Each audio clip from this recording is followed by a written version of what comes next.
पहला रिएक्शन मैं सौरभ दुबे, चूंकि आप हमारे साथ हैं इसलिए आप ही से पूछ लेता हूं। आज जैसा कि शिवपूजन कह रहे थे कि वोटिंग परसेंटेज बिहार में अपेक्षाकृत ज़्यादा, और मैं बाकी नंबरों को भी अगर देखूं तो ऐसा लगता है कि पिछली बार के मुकाबले थोड़ा वोट ज़्यादा डला है। अभी 5 बजे तक का है, 6, साढ़े 6, 7 बजते बजते और नंबर बढ़ ही जाएगा।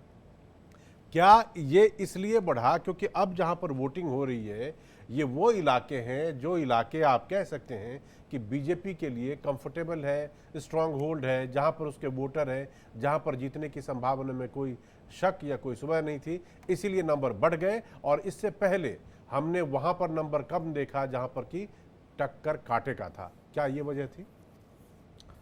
नहीं, देखिए, आपने रिसर्च किया है तो कुछ ना कुछ वजह से किया होगा, लेकिन मुझे लगता है इससे ज़्यादा जो प्रभाव जो दो चरणों में जो कम वोटिंग परसेंटेज रहा, उसके बाद जब प्रधानमंत्री नरेंद्र मोदी जो तीसरे चरण के चुनाव में जब वो वोटिंग करने गुजरात में स्वयं गए, तो सुबह उनसे लोगों को प्रेरणा तो जरूर मिली। और जिस प्रकार से लोगों को भी लगा कि कहीं कम वोट परसेंटेज जा रहा है तो हमारी नैतिक जिम्मेदारी है, हमारा कर्तव्य है और हमारा अधिकार है, और उस अधिकार से हम वंचित क्यों रहे। तो एक मुझे लगता है लोगों के अंदर अपने आप एक जागरूकता आई है, और उस जागरूकता के माध्यम से लोगों ने इस बार बढ़ चढ़ करके, हालांकि उत्तर प्रदेश में भी सुबह सुबह देखने में आ रहा था कि कम वोट परसेंटेज था, लेकिन शाम आते आते धीरे धीरे देख रहे हैं कि वो बढ़ता हुआ आपको दिखाई दे रहा है। तो मेरा मानना है कि जो प्रधानमंत्री श्री नरेंद्र मोदी हैं, लोगों की उनमें आस्था है। लोग जानते हैं कि विश्वास और विकास की प्रामाणिक गारंटी प्रधानमंत्री श्री नरेंद्र मोदी आज की डेट में बने हुए हैं। जिस प्रकार से रोड शो में आप देख रहे हैं, मुझे लगता है 40 लाख से ज्यादा लोग जो है वो बनारस के अंदर हैं इस समय। ये पूरा एनडीए का जो 40 लाख का आंकड़ा थोड़ा ज्यादा नहीं हो गया? नहीं नहीं, मैं इसलिए आपको कह रहा हूं कि ये एनडीए है पूरा यहाँ पर इकट्ठा, ये विभिन्न राज्यों से लोग आए हुए हैं यहाँ पर। और वो सारी बात सही है, लेकिन 40 लाख मुझे लगा थोड़ा ज्यादा। देखिए, मुझे गुप्त सूत्रों से पता चला कि इतना है वहां पे।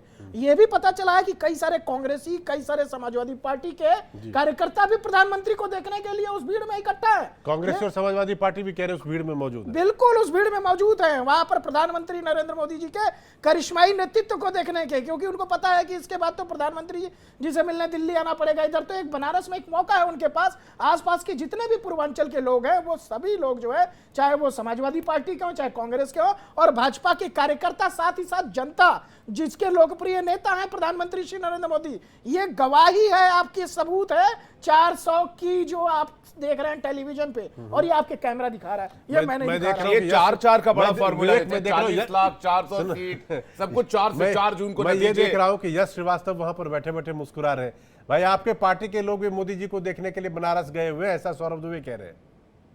मिहिर जी, कम से कम एक सवाल का जवाब आज हमेशा के लिए सौरभ द्विवेदी ने खत्म कर दिया है। अब ये कोई भी पत्रकार शायद नहीं पूछेंगे कि मोदी नहीं तो कौन, क्योंकि कम से कम यदि फेंकने का अगर क्राइटेरिया होगा तो हमें मालूम है कि विकल्प इस देश में है। तो अब जो बात हो रही थी यहाँ पे वोटिंग परसेंटेज की, तो अभी आपकी रिपोर्ट में बताया जा रहा था कि 2014 में 26% वोटिंग हुई थी जम्मू में, और 2019 में 14% हुई, लगभग आधी। तो ये सवाल जो है, ये नरेंद्र मोदी जी के ट्रैक रिकॉर्ड पर उठता है कि जनता का विश्वास इतना कैसे गिर गया वोटिंग से। और ये मैं इसलिए भी कह सक रहा हूं क्योंकि मैं खुद इस देश के कई हिस्सों में घूमा हूं, और खास तौर से जो अशिक्षित वर्ग है, गरीब लोग हैं, उन्होंने साफ साफ ये अपनी भावना प्रकट की है कि वोटिंग पर से उनका विश्वास उठ रहा है, क्योंकि नेता आते हैं, वादे करते हैं, लंबी लंबी फेंकते हैं, गांव में 40 लाख लोगों को पहुंचा देते हैं और उसके बाद गायब हो जाते हैं। उसमें तो आपकी पार्टी के भी लोग शामिल होंगे ना, सिर्फ एक की बात, सबकी बात कर रहे हैं ना आप। हमारी पार्टी के लोगों के पास काम है मिहिर जी। हम लोग दिन भर किसी एक चैनल पे एक पत्रकार के साथ गार्डन में घूमते हुए इंटरव्यू नहीं देते हैं।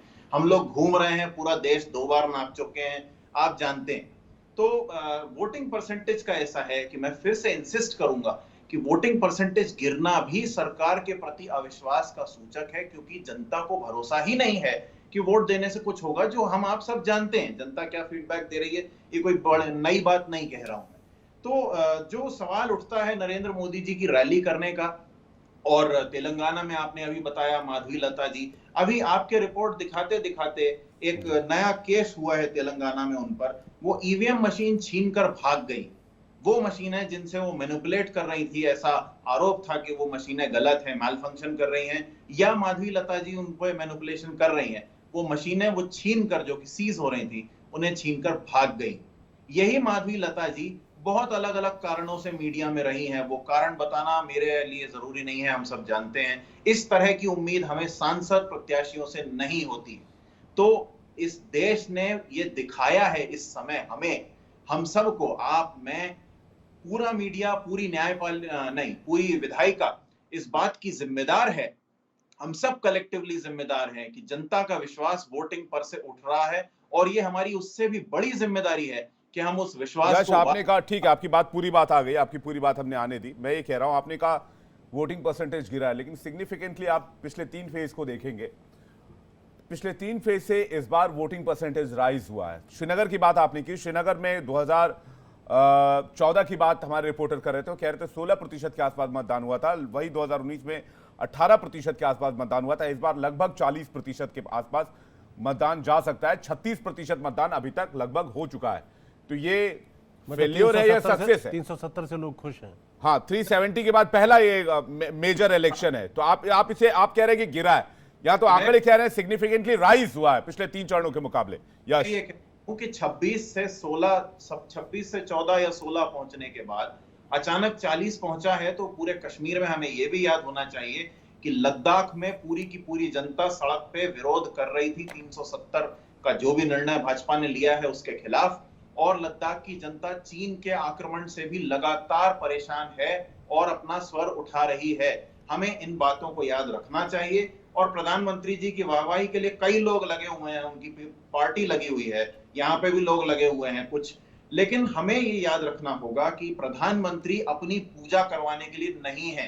प्रधानमंत्री एक सेकंड यश, इस बात से इत्तेफाक नहीं रखता हूं, मेरी बात सुनिए। आप कह रहे हैं कि भाई वाहवाही करवाने के लिए बिठाए हुए हैं, मैं तो आंकड़ों की बात कर रहा हूं। मैंने तो आपसे सिर्फ आंकड़ों पे सवाल पूछा है। मैंने बोला सिग्निफिकेंटली आंकड़े राइज हुए हैं, तो लोग फ्री होकर वोट कर रहे हैं, वोट करने के लिए सुरक्षित महसूस कर रहे हैं। तो लोग, मैंने कहा ना आपको कि वही लोग सड़क पे भी तो उतरे हुए हैं। 370 का निर्णय उन्हें समझ में नहीं आ रहा है, चीन का आक्रमण उन्हें अजीब लग रहा है कि क्यों हो रहा है, जब मोदी जी हमारे देश को सुरक्षित कर चुके हैं, तो ये आक्रमण हो रहा है।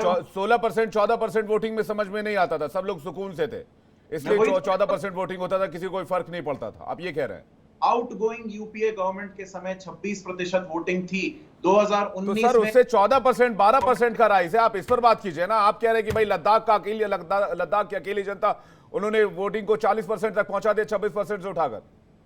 नहीं भाई आंकड़ों की तरफदारी करने की तो ठीक बात है, लेकिन आप जब चीजों को फैक्ट के हिसाब से देखेंगे तो बात भी तो फैक्ट के हिसाब से करेंगे ना। यश, की रिपोर्ट में से कह रहा हूं, पूरे जम्मू कश्मीर का आपके पत्रकार ने बताया कि 40% पहुंचा है, तो ये 26 से नहीं, सिर्फ श्रीनगर की बात हो रही है। आज श्रीनगर में वोटिंग चल रही है, श्रीनगर की बात कर रहा हूं मैं, श्रीनगर की बात कर रहा हूं, श्रीनगर की सीटों। जी जी, ये 26 से 40 पहुंचा है, ये भी सूचक है, और मैं वही आपको कह रहा हूं। जी, कंफ्यूज्ड है, नहीं, कंफ्यूज यश हो भाई, गए। ऐसा है ना, आपने अभी 2 मिनट पहले लॉजिक ये दिया कि जनता चूंकि सरकार के खोखले वादों और जो कुछ भी उन्होंने कहा वो गलत कहा, कभी पूरा नहीं हुआ, इसलिए नाराजगी में वोट करने के लिए नहीं गई, उनको वोट करने में दिलचस्पी नहीं थी। मतलब ये सरकार और जो रूलिंग पार्टी है उसकी नाकामी का सबूत है कि लोग वोट करने के लिए कम गए। मैं आपकी बात से अगर सहमत हूँ तो फिर अगर वोटिंग परसेंटेज 24 से 26 से बढ़ के 40, इसका मतलब वहाँ पर जय जय है, और इस जय जय के पीछे एक बड़ा रीजन ये है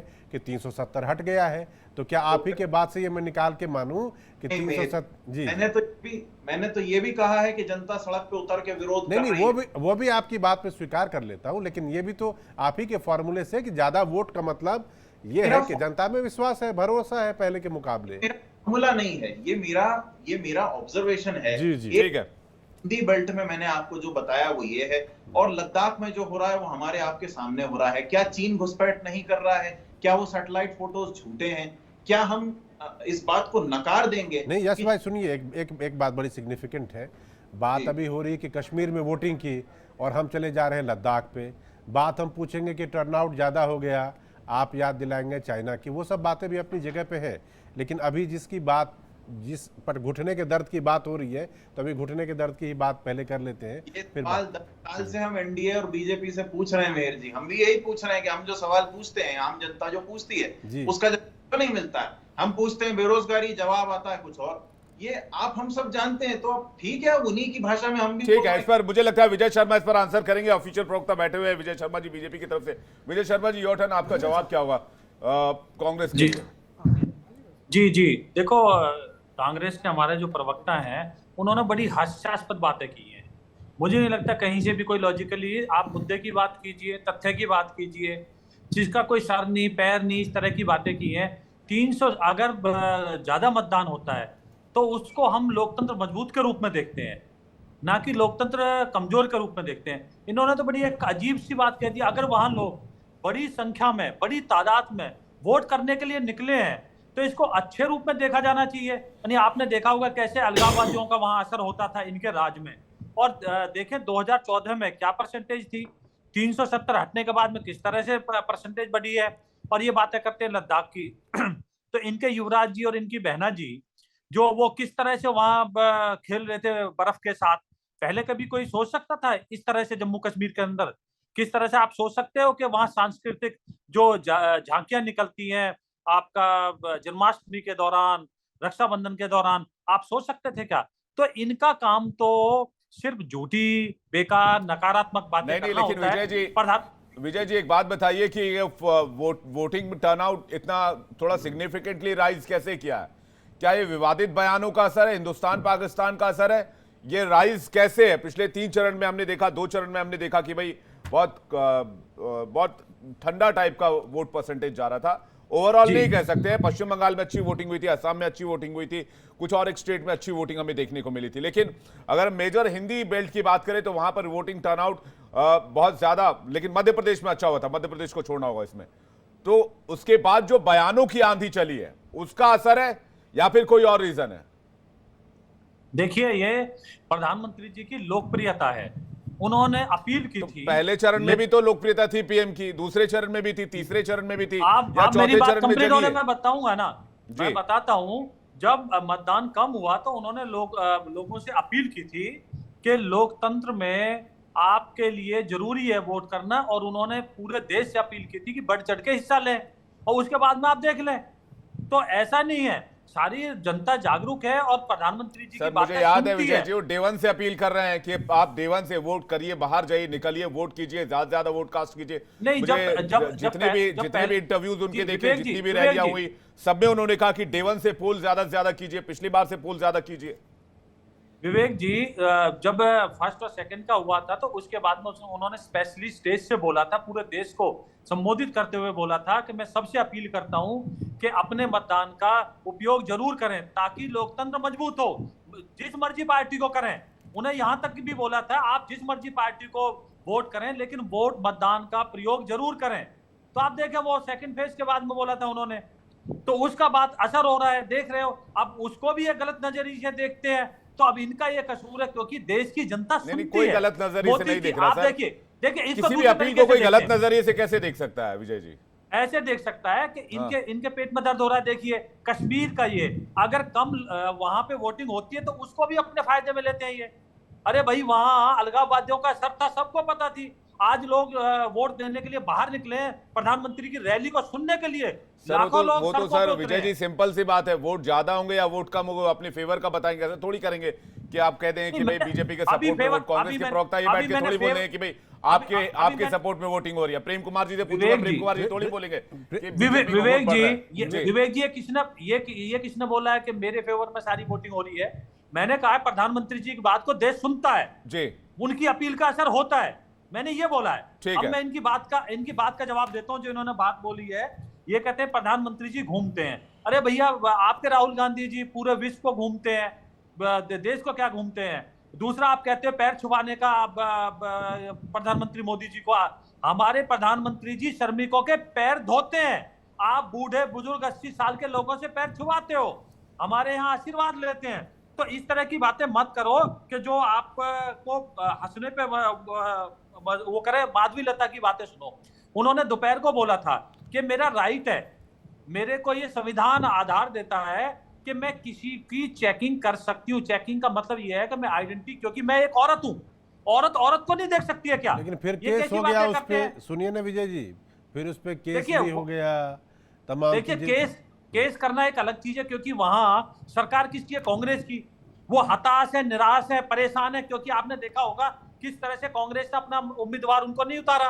तो ये बताइए, तोहमत जो लगा- नेता, एक चीज बताइए, आप चूंकि माधवी लता का जिक्र कर रहे हैं और उनकी उस चीज की जो वो चेकिंग कर रही थी, क्या नेताओं को जो जनता वोट करने के लिए जाती है उस पर शक होता है? वो तो शक की निगाह से बुरके में थी तो इसीलिए देखा गया।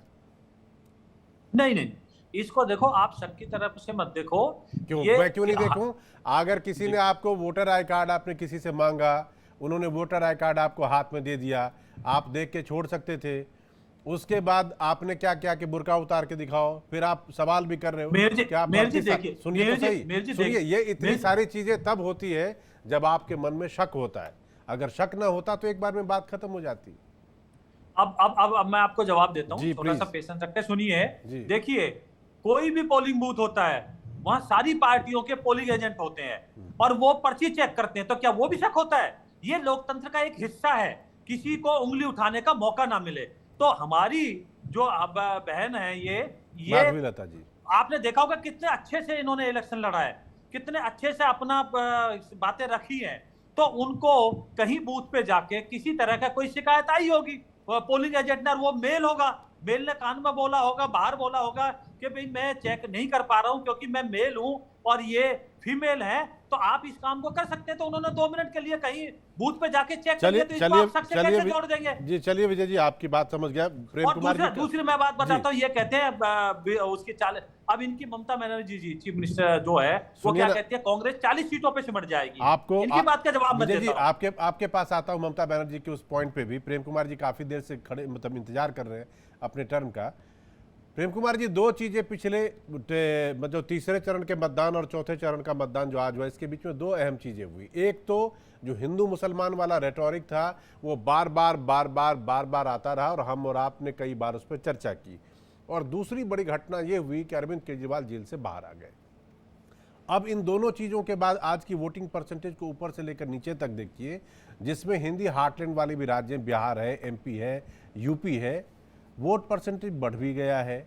आपको क्या लगता है, मतलब जो बीजेपी ने आपके हिसाब से जो कहते हैं कि हिंदू मुसलमान करने की कोशिश की, वो उसको पे कर रहा है, इसीलिए वोटर घरों से निकल के आ गए कि नहीं पार्टी को जिताना है? या केजरीवाल का करिश्मा कम रहा कि इनके आने के बावजूद उतनी सहानुभूति लोगों में नहीं हुई, या जो कुछ भी हुआ, आपका क्या कहना है इसके बारे में? जी, शुक्रिया मिहिर जी। देखिए, इसको पूरे चुनाव परसेंटेज को हम 2-3 तरह से बांट कर देखेंगे।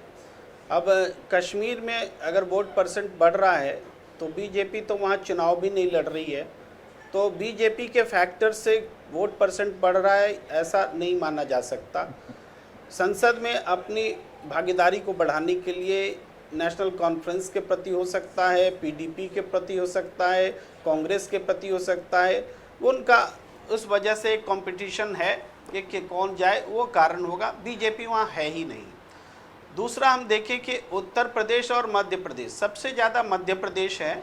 मुझे लगता है यहाँ जो टर्नआउट में थोड़ा अतिरिक्त हमें उछाल दिख रहा है, इसका फ़ायदा भारतीय जनता पार्टी को निश्चित रूप से मिलता दिख रहा है मुझे, कि मध्य प्रदेश में मिल रहा है। उत्तर प्रदेश में वोट परसेंट पहले से ज़्यादा ज़रूर है, लेकिन पिछले बार की तुलना में हमें लगता है 1-8% ऊपर होगा, बहुत ज़्यादा उछाल नहीं होगा, 59-60% के आसपास में स्थिर होगा। सर 1-2% में खेल होता है प्रेम तो कुमार यहाँ जी। पर भी 1-2% का ही स्विंग होता है हार जीत में। नहीं, जहाँ नहीं बाइपोलर इलेक्शंस में निश्चित रूप से 1-2% में होता है, लेकिन जहाँ जैसे मध्य प्रदेश का है वहाँ होता है, निश्चित रूप से होता है। लेकिन हम ये भी देखते हैं कि उत्तर प्रदेश जैसे इलाके में जहाँ 6.5% वोट बीजेपी को पिछले बार ज़्यादा मिले थे, फिर भी उनके सीटें उस हिसाब से बढ़ी नहीं बल्कि घट गई थी, इसलिए ये भी देखना चाहिए। तो उत्तर प्रदेश में वो फायदा मिलेगा, चूँकि 13 सीटें हैं, 13 की 13 जीतेंगे, बचा लेंगे, इसमें डाउट है। भाई कन्नौज इसके आसपास की सीटें जहाँ अखिलेश यादव लड़ रहे हैं, बहुत मजबूती से लड़ रहे हैं।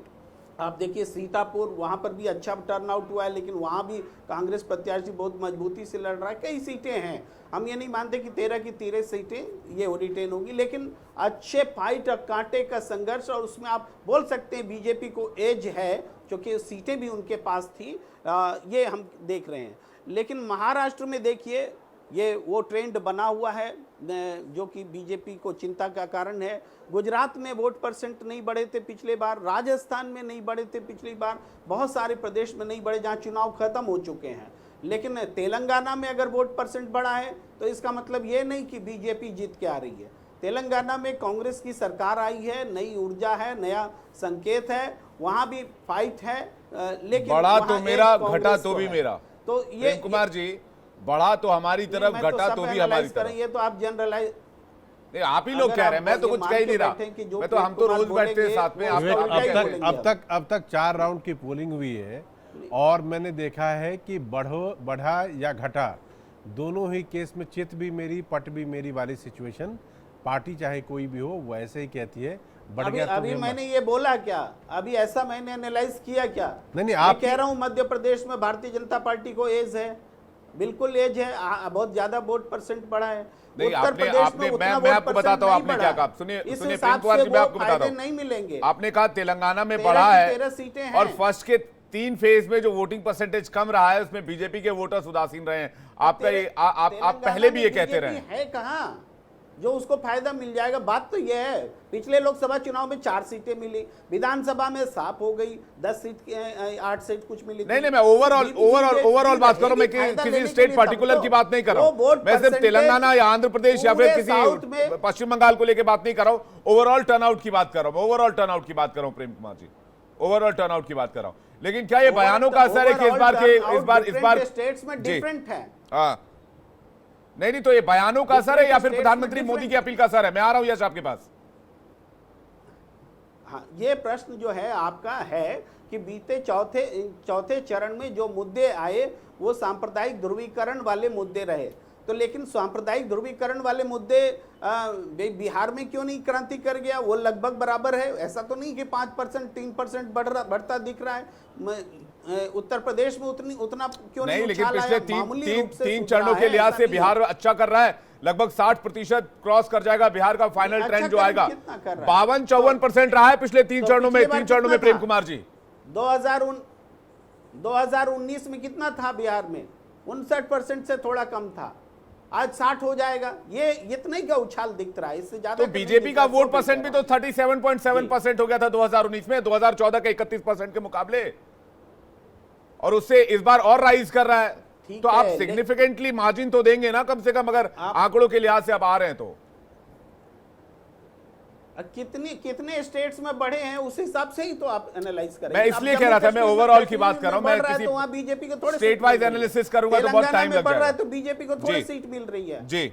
मैं ऐसे ही बात कर रहा हूँ। मध्य प्रदेश में बढ़ रहा है, बीजेपी को बिल्कुल फायदा हो रहा है। उत्तर प्रदेश में अपने आप को बचा रही है बीजेपी, निश्चित रूप से दिख रहा है। लेकिन पूरा हम एनालाइज करें तो भारतीय जनता पार्टी को जा रहा है करना पड़ेगा। चाहे वो महिलाओं का वोट परसेंटेज हो, चाहे ओबीसी का वोट परसेंटेज हो, जो भी वोट परसेंटेज बढ़ रहा है लगातार वो भारतीय जनता पार्टी को जाता हुआ दिखाई दे रहा है। आपको कैसे पता है? ईवीएम झांकते हैं क्या आप? 2019 की बात होने की हिम्मत नहीं की। मैं 2019 की बात कर रहा हूँ, मैं विधानसभा चुनाव की बात कर रहा हूँ। भी नहीं दिया। और मैं एक बात सुन लीजिए, मैं एक बात दावे के साथ कह रहा हूँ, जो वोट परसेंटेज बढ़ा हुआ है वो निश्चित रूप से भारतीय जनता पार्टी के पक्ष में ही जा रहा है। दावे का आधार भी तो कुछ होना चाहिए। क्या है आधार? क्या है इस दावे बोलिए ना। इस दावे का आधार मैं बता रहा हूँ, इस दावे का आधार है। 3 चरण में हार रहे थे क्या? कौन 3 चरण? बिल्कुल नहीं हार रहे थे, बिल्कुल नहीं हार रहे थे। 3 चरण में भी स्थिति बिल्कुल परफेक्ट थी। अगर आप शांडिल जी इनसे पूछिए, चित भी मेरी पट भी मेरी, केवल मेरे से आप बोलते हैं। नहीं, चित भी मेरी पट भी। हमने तो बोला ही नहीं कि हम हार रहे हैं भाई।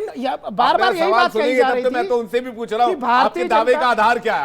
आप ही का वोट बढ़ेगा तो आपको वोट मिलेगा। आप कह रहे सब आपको वोट दे रहे हैं। मैं उनसे तो पूछ तो रहा हूँ कि आपके दावे का आधार क्या है। देखिए, हमें सेम सवाल पूछेगा, क्वेश्चन भी तो रिपीट होगा, डिबेट भी तो मजेदार होनी चाहिए। प्रेम कुमार जी, बात क्यों नहीं समझते हैं आप?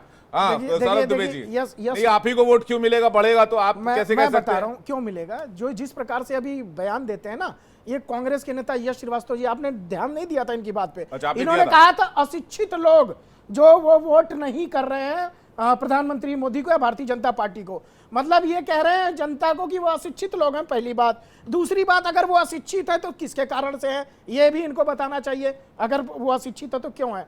और उसके बाद जब इस तरह का 75 साल वाला कहानी आ जाएगी। इस तरह का नहीं, हाँ तो 75 साल की कहानी आ जाएगी तो आएगी ना। अशिक्षित है तो इनके कारण से थे, और अगर अशिक्षित नहीं है तो इन्होंने जनता को अशिक्षित क्यों विजय जी, कहा? विजय जी, आ रहा हूं कोई आपके भी पास। पढ़ी लिखी यश श्रीवास्तव के पास जनता, पहले कोई जाओ, भी उसके बाद पढ़ी लिखी जनता, आज जनता इतनी समझदार है, प्रधानमंत्री नरेंद्र मोदी हर मंच से जनता का सम्मान करते हैं और इनके लोग कोई राक्षस कह देता है, जनता को सूर्य वाला राक्षस कह रहे हैं, ये कह रहे हैं अशिक्षित है। तो यही तो भाई सर, बयानबाजी ये है जिससे बताइए कांग्रेस को बढ़ा हुआ वोट नहीं वोट मिलता। आपको कैसे जा रहा है? बढ़ा हुआ वोट आप कह रहे हैं, और मुझे ये बताइए कि किस प्रधानमंत्री मोदी का की अपील का असर है, जो मोदी जी अपील कर रहे हैं वोट करिए, या फिर ये अपीजमेंट, तुष्टीकरण और ध्रुवीकरण जो हुआ है उसका इंपैक्ट है? ये बताइए, इस सवाल का जवाब दीजिए। इस पर आइए आप। देखिए जो तर्कहीन तथ्यहीन विपक्ष के पास मुद्दे तो है नहीं, और प्रधानमंत्री नरेंद्र मोदी जी की निश्चित रूप से मैंने पहले ही बता दिया था आपको कि जब उन्होंने निवेदन किया जनता से, और उन्होंने सिर्फ निवेदन नहीं किया, उन्होंने स्वयं दिखाया, वो 8 बजे बूथ पर पहुंच गए थे, 8 बजे से पहले उन्होंने अपना मतदान कर दिया बिना जलपान किए।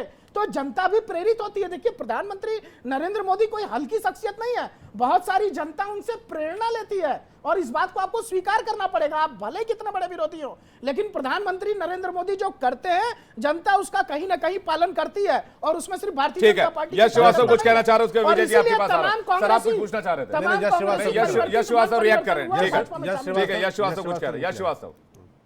मिहिर जी, विवेक जी, देखिए नरेंद्र मोदी से कौन प्रेरणा लेते हैं वो तो हमने यहीं देख लिया। वाराणसी में उन्होंने 40 लाख घुसा दिए, और बातों पर ध्यान देने का ऐसा है कि अभी ये बीच में बोल रहे थे कि हम जीत रहे हैं, तो भैया साफ साफ सामने आइए, आप विश्लेषक हैं या पार्टी वाले हैं, खैर वो आपकी इच्छा है। नहीं, मैंने तो लेकिन नहीं बोला कि हम जीत रहे थे, ऐसा है, मैंने ये नहीं बोला कि हम जीत रहे हैं, ये आपसे पूछा नहीं है भाई साहब, आप मैंने बोल हम भी बता रहे हैं, आप गलत टिप्पणी मेरे बारे में करेंगे तो मैं बता रहा हूं आपको। आपने भी की है टिप्पणी, बैठे रहिए आराम से। हाँ। अब बयानों का ऐसा है कि हमने पिछले कुछ दिनों में बड़े मजेदार बयान सुने हैं। एक सुना है कि अडानी और वो अंबानी का टेम्पो, और दूसरा सुना है जिलों की राजधानी। तो सौरभ दुबे जी, ऐसे नेता को प्रेरणा स्रोत आप ही बनाइए, हम नहीं बना सकते। देश में 100% लिटरेसी रेट इस समय नहीं है, देश में ऐसे लोग हैं जिन्हें शिक्षा नहीं मिली है, और ये ठीकरा आपके ही सर पे फूटेगा, क्योंकि 10 साल से लंबी लंबी आप फेंक रहे हैं, आप यानी भाजपा की सरकार। तो मेरे बयानों को आप तोड़िए मरोड़िए, आपकी इच्छा है, लेकिन इस देश के चुनाव मतलब जो बच्चा 2000 में पैदा हुआ उसको आप शिक्षा की श्रेणी में जोड़ रहे हैं, कि कोई बच्चा 2014 में पैदा हुआ और उसको आप शिक्षित अशिक्षित की श्रेणी में जोड़ लिया। ये तो वही लोग होंगे ना जब आपका शासन था तब पैदा हुए होंगे, तब उनको शिक्षा मिली होगी। एक एक करके सौरभ जी, टाइम कम है, मैं इसका जवाब विजय शर्मा जी से ले लूंगा। उत्तर प्रदेश में जिलों में 10 विजय जी एक सेकंड आ रहा हूं। रेड कार्ड इशू करती है पुलिस, जिनको चुनाव आयोग से लेटर लिख के मना करवाना पड़ता है। रेड कार्ड, पुलिस को कोई अथॉरिटी है ही नहीं, इलीगल है वो, और लोगों को रेड कार्ड इशू किया जा रहा है कि आप बूथ पे नहीं आएंगे। क्यों नहीं आएंगे बूथ पे? ताकि वो वोट ना दे सकें। तो देखिए बहुत असली समस्याएं हमारे सामने हैं, और ये ताली बजाने से नहीं हल होंगी। आपको पुलिस से पूछना पड़ेगा कि आपने रेड कार्ड किससे पूछ के इशू किए, हजारों लाखों की संख्या में, क्या आप बूथ पे नहीं आएंगे? ये कौन सी बात है? आप वोटिंग पर टर्नआउट की बात कर रहे हैं और आप जनता को वोट ही नहीं देने दे रहे हैं। गाजियाबाद के एक पोलिंग बूथ का सामने आया था जिसमें इलेक्शन ऑफिसर सामने। विजय शर्मा जी शायद आपका माइक म्यूट हो गया, एक बार चेक कीजिएगा, आपकी आवाज नहीं आ पा रही है। शुरुआत पूरा कीजिए जी। लोगों को वोट नहीं देने दे रहा है जी। मैं यश जी से कहना चाहता हूँ, यश जी आप मुझे बताइए, आप जनता का अपमान करना कब छोड़ोगे? आपके रणदीप सुरजेवाला जी बोलते हैं जनता आप राक्षस हो, क्योंकि वोट वो सही जगह देते हैं। 70 साल आपका राज रहा, 70 साल राज रहने में कौन जिम्मेवार है? जनता जिम्मेवार नहीं, आप जिम्मेवार हो। आप ऐसी पॉलिसी लाए कि आपने जनता को पढ़ाई से महरूम रखा। तो इसके ये क्या दिखाना चाहते हो? इससे क्या होगा? इससे सच्चाई छुप जाएगी क्या? सच्चाई छुप जाएगी क्या? आप सच्चाई ये बताइए, 70 साल आप रहे, आपने शिक्षा के लिए क्या किया? लोगों को शिक्षित क्यों नहीं किया? फिर आप उनका मजाक क्यों उड़ा रहे हो? क्या आपने शिक्षा नहीं दी? आपको किसने रोका था शिक्षा देने से? और आपने तो बोला अभी टीवी चैनल के ऊपर, आप अभी टीवी चैनल के ऊपर बोल रहे हो कि इलिटरेट लोग हैं। अरे शर्म आनी चाहिए, आप टीवी चैनल के ऊपर बैठे हो, आप उनका मजाक क्यों उड़ाते हो? किस तरह से मजाक उड़ा रहे हो आप? कोई बात करो, 70 साल में आपसे गलती है, हाथ जोड़ कर माफी मांगो, देश से माफी मांगो कि हम आपको शिक्षित नहीं कर पाए। बात कीजिए, आपके पास नहीं है तथ्य। आप जनता का मजाक, जो लोग कोई जनता को कुछ कहता है, कोई कुछ कहता है, उनको आप कुछ नहीं बोल 80 साल के बुजुर्गों से पैर छुपाते हो। अच्छा चलिए ठीक है, मेरे एक सवाल का जल्दी से जवाब दे दीजिए। ठीक है, मेरे एक सवाल का जल्दी से जवाब दे दीजिए। 380 सीटों पर मतदान हो चुका है, तो कितनी सीटें बीजेपी, विजय जी आप लोग मान के चल रहे हैं कि 380 में से इतनी सीटें आप लोग एनडीए के खाते में और बीजेपी के खाते में हैं? देखिए ऐसा है कि ये अभी चरण तो अभी खत्म, 6 बजे तक चलेंगे, छिटपुट जो अंदर चला जाता है उसकी वोटिंग जारी रहती है। तो पिछले जो हमारा वोटिंग में और जितनी हमारी सीटें आई थी उससे ज्यादा सीटें हम जीतने जा रहे हैं। और ये माननीय अमित शाह जी हमारे 380 में वो से कह चुके कितनी हैं। आप लोगों का सर्वे तो कुछ कहता होगा कि 4th फेज तक हम लोग देखिए- इतने, जैसे कि अमित शाह का एक देखिए बयान चुनाव- आया था, उन्होंने पिछले चुनाव में दावा किया था कि 200 सीटें तक हम पहुंच गए। वो तीसरे चरण तक उन्होंने कर दिया था, जी। अमित शाह जी ने बोल दिया था। तो इस चरण पे आने दीजिए, शाम को बैठेंगे, हिसाब लगाएंगे, तो कल या परसों में आपके साथ डिबेट में बैठेंगे, बता देंगे कितनी सीटें चलिए आ रही ठीक हैं। है, मैं इंडिया अलायंस के ब्याह पर यश से पूछ लेता हूं। यश, आपको कितना लग रहा है 380 में से कितनी सीटों पर आप लोग एज पे चल रहे हैं, लीड पे चल रहे हैं, माफ कीजिएगा, लीड पे चल रहे हैं? लड़ रहे हैं आज की डेट में, इतिहास में कभी इतनी कम सीटों पे नहीं लड़े। इनको बताइए, इनके जो चुने हुए नेता हैं, जो हमारे प्रधानमंत्री बने बैठे हैं, उनको भी ये गलतफहमी थी। वो हमें बता रहे थे कि वो तो 272 पे ही नहीं लड़ रहे हैं, 326 तो हम तभी अनाउंस कर चुके थे। अरे साहब, मैं इसीलिए कह रहा हूं, देश में शिक्षा पूरी नहीं है, शिक्षा पूरी करवाइए। आप लोग क्या, आप लोगों को आंकड़े तक नहीं पता है। आप बताइए ठीक है, प्रेम कुमार जी का आकलन क्या कहता है? लास्ट सवाल, इससे उसके बाद कम मुझे एक कब छोटा सा लड़ेंगे ब्रेक लेना होगा। प्रेम कुमार जी का आकलन क्या कह रहा है? प्रेम कुमार जी। देखिए, हमारा आकलन साफ है कि 4 चरणों में 18 सीटों के एवरेज से 72 सीटों का नुकसान भारतीय जनता पार्टी को हो चुका है। अब आप कैलकुलेट कर लीजिए। तो बड़ा नुकसान बता रहे हैं आप। सौरभ दुबे जी, आप भी कुछ कह ही दीजिए, लगे तो सीधा सीधा 230 पे लेके चले 299 380 सीटों में 299 मुझे लगता है भारतीय जनता पार्टी के मतलब पक्ष में पिछले चुनाव में 200 और आज की 96 में से आप 99 सीट जीत रहे हैं। नहीं, अभी तक अच्छा, के आप कह रहे हैं ना, अभी कौन तक कहेगा का उसमें नहीं, तो 299 सीटें जो है। पिछले 3rd फेज तक आपने 3 फेज में 200 सीटों का दावा किया, आज 96 सीट पर मतदान हुआ, तो इस हिसाब से बताइए। मैं आपको जो आप अपना आकलन बता रहे आप हैं। सारा आकलन बता रहे हैं ना भारतीय जी। जनता पार्टी का, सारी या चरणों की बात कर रहे हैं जी, चरणों की, चार चार चरणों की बात कर रहे हैं 380 तो सीट्स की बात कर रहे 4 हैं। चरणों की बात कर रहे हैं तो 272 भारतीय जनता पार्टी 272 भारतीय जनता पार्टी के खाते में आ रहा है। प्रेम कुमार जी नुकसान बता रहे हैं, यश श्रीवास्तव अपनी बात को लेकर कॉन्फिडेंट है।